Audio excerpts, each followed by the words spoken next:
Hello everyone and welcome back to the channel. My name is Shoily Chakraborty and I'm working as a legal intern in LEXIS and Company. My topic for today is Act of God as a defense in law of torts. An act of God is a general defense used in cases of torts when an event over which the defendant has no control occurs and the damage is caused by the forces of nature. In those cases, the defendant will not be liable in law of torts for such inadvertent damage. The definitions of act of God.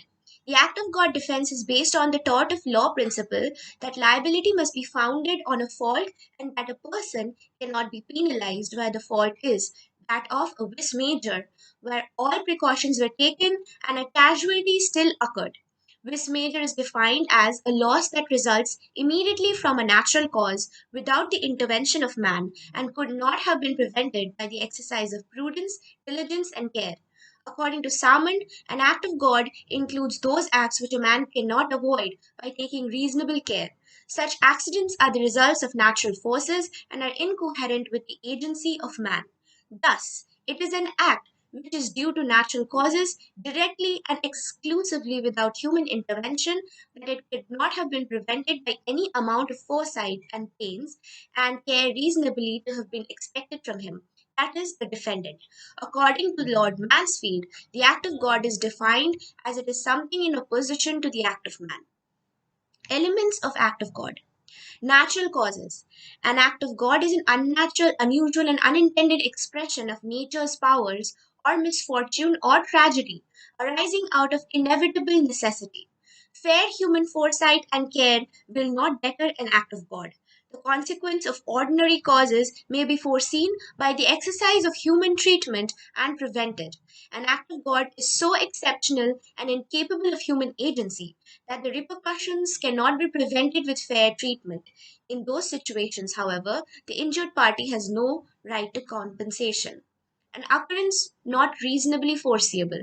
The central and primary feature of an act of God is the existence of an unforeseeable occurrence.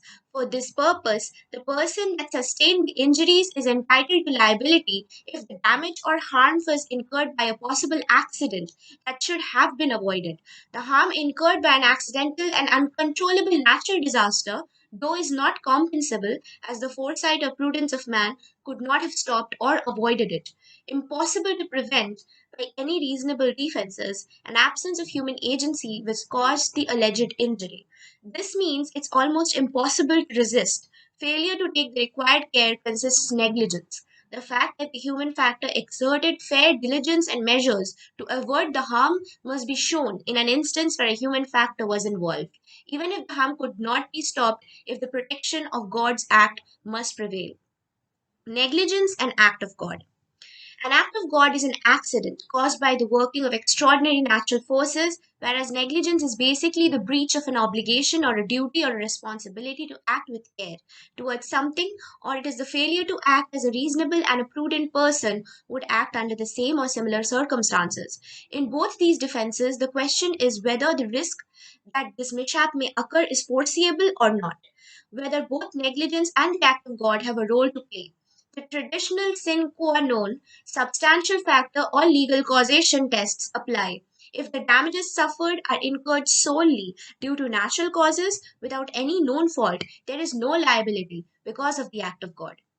Some important legal precedents in this respect. In the case of Nichols versus Marshland, the defendant has a number of lakes on his property that are artificial. Extraordinary rain that had never been seen in living memory forced the banks of the reservoirs to break, and four bridges belonging to the claimant were swept away by the fleeing flood. It was held that an act of God washed the bridges off the complainant and the defendant was not liable. In Ramalingan Narad versus Narayan Reddyar, the complainant booked goods for shipment with the defendant. A gang is stealing the items, the avoidance of which was outside the defendant's jurisdiction. It was held that the act of God should not be told for an incident outside the defendant's influence. It was held that an unruly mob's actions of aggression cannot be called an act of God.